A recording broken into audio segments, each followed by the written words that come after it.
Now we're gonna talk about boys, boys, boys. The one time in my life I tried to pretend to be a top, I met this boy, and as we're going at it, he turns around and he goes, I can't believe I'm getting fucked by Ginger Minj. It turned into an innie, it tucked itself, and I was like, you have to go.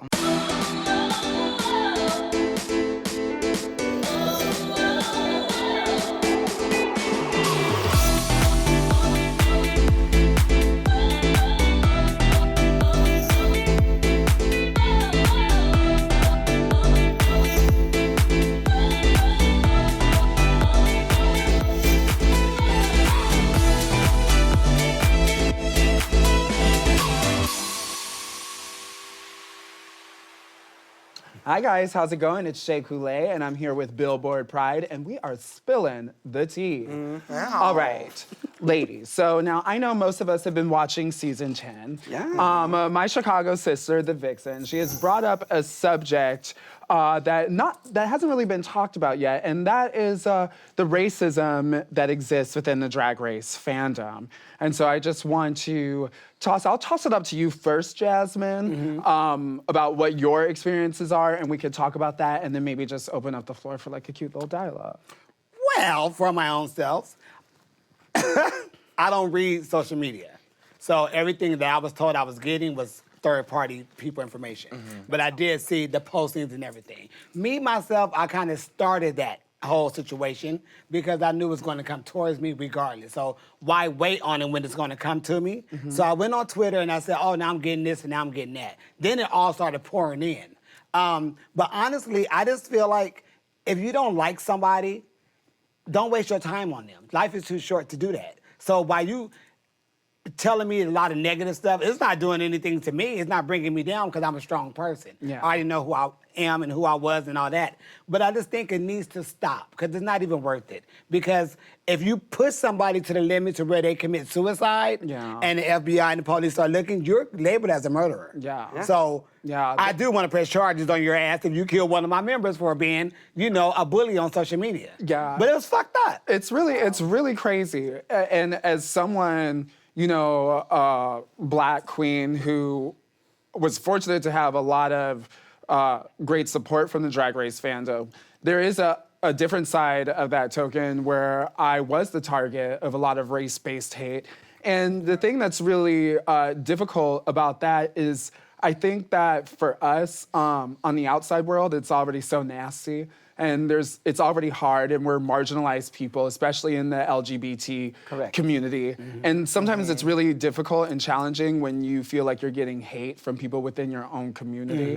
Because you want to have everyone lift you up, and help build you up. And I think one thing that is, really great about what has happened with Vixen is that you may disagree with the things that she says. She's a really polarizing person. But the thing that's great about polarizing people is that they create dialogue. Racism, it's one of those things that is really like knit into the fabric of our society, and the only way that we can make it better is by slowly pulling those threads out, and unveiling the nastiness and mending it. But I think with my girl Vixen, what has people shook is that she's like not going at it like she's a tailor. She's ripping those scenes apart like an anarchist. And I believe, like what you said was, you may not agree with what she says. I agree with everything she says. Sometimes I don't agree with the way that she says it. But I think that there's a valid point in everything that she brings up. It's a valid point. Go ahead now. Do you want to say something? Well, I was going to ask, and I don't want to put the burden of education on you, but, when you looked at your sisters in that season, in your season, is there something that they could have done that you would have wanted them to do to support you when you were receiving racist comments and hatred in that way? Or would you rather that they just held back and, just let it be your thing? I think being an ally is really important. I think it's really important to step up, as a person who may have certain inherent privileges. I think that no one likes to be called a racist, And my thing is, the best way to educate people from my perspective is it's kind of like Inception. You have to get them to come around and like have a realization for themselves, And I think it's a lot easier when they have like-minded people, or well, when I say like-minded, when I say an ally or a white person speaking out to other white people, you're instantly connected because it's someone with similar experiences. Right. The same way like two black people can communicate in a way that feels really easy, it's the same thing. Yeah. So being an ally as a white queen, it is helpful to us to always speak up and be like, no, that ain't right. So tell me this, how can the fans help us out and help the world out, you know, with all this racism and stuff, but at different minorities in our community?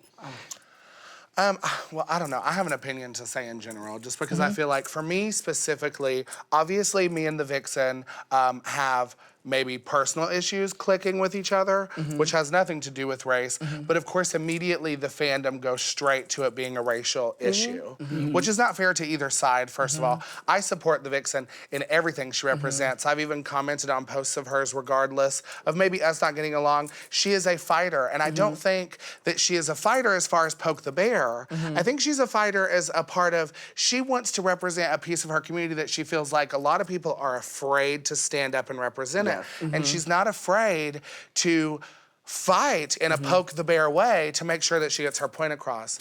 Well, let me tell you. Oh, sorry. Oh no, I just have one more thing to add. Me coming from, I come from East Tennessee, a very southern, small town, backwoods, hick place where I was taught ever since I was little to look at people a certain way, including their color, their gender, their sexual orientation, everything. And I had to fight that stereotype my whole life. But I find myself even now coming into the bigger city montage, for example, even season 9, including the Vixen, different people have taught me to educate myself more so that I'm also more intelligent about the fact that the smallest things can be considered maybe racist or hurtful to a minority that we don't even realize. So I think the smartest way about it, don't automatically push someone down because they're fighting for something they believe. Educate yourself on it first and then give your opinion. But Absolutely. it needs to change. good allies listen. It needs to Yeah. change. Yeah, listen. Well, to and change. just like Eureka, I was born and raised in a very small southern town that teaches you a certain mindset, and it's up to you to pull yourself out of Oh, that. yeah. And what really opened my eyes get to it that beat into you. was on season 7. You know, Kennedy and I, we went the entire journey together. We spent that time together. Yeah. We made a lot of the same mistakes together and shared a lot of the same successes. But looking at social media, yes, I got hate. I got plenty of hate. But looking at her getting 100 times more hate than I got for the same exact situation was really eye-opening to me. Yeah.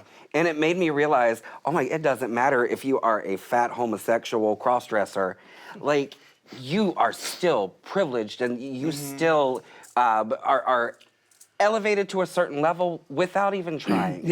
And that kind of hurt my spirit a little bit. Because see, like, for instance, like, the things that I say and the things that Bianca say, like, our talking and our speaking to people is totally different. Like, she would rip somebody to shreds off the bat.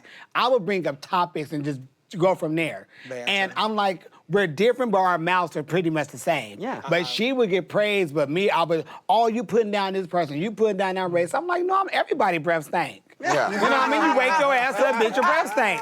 Everybody went through that before. So it's just always been a pull and take with, you know. And I think there's definitely bias on many levels for that. One, for certain, is obviously color. I can't say that I can relate in any way to the color of my skin being a judgment from people.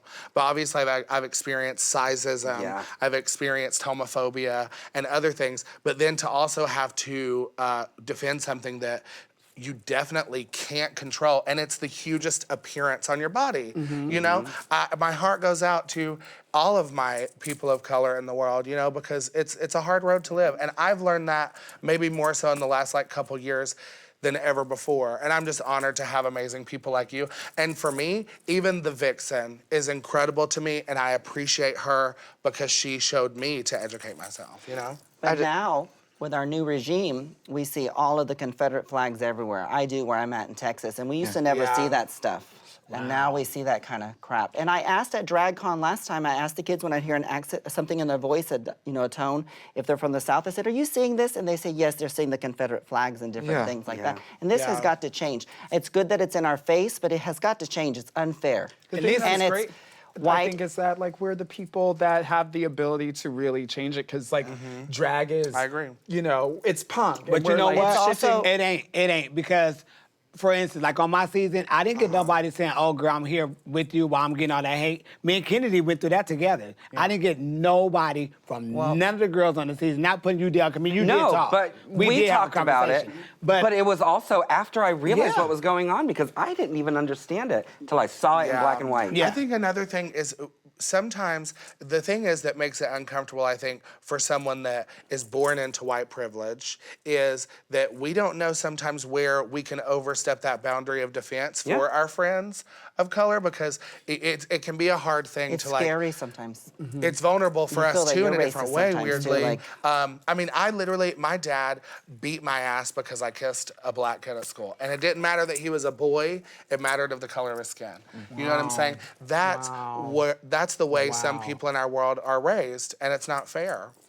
Well, It's I not think fair. we've like touched on some like really amazing topics and like I think have put some really good ideas out there to help us be more inclusive in this community. Yeah. So that's all the time that we have for this segment. such a good I know, we have so much more to talk about. God, so much. I think we solved it. Yes, thank you guys so much. It's a And passionate thanks for topic. tuning in to Spillin the Tea at Billboard Pride. Shablam. That part. Thank you. Like Ginger has a question. My name's Eureka.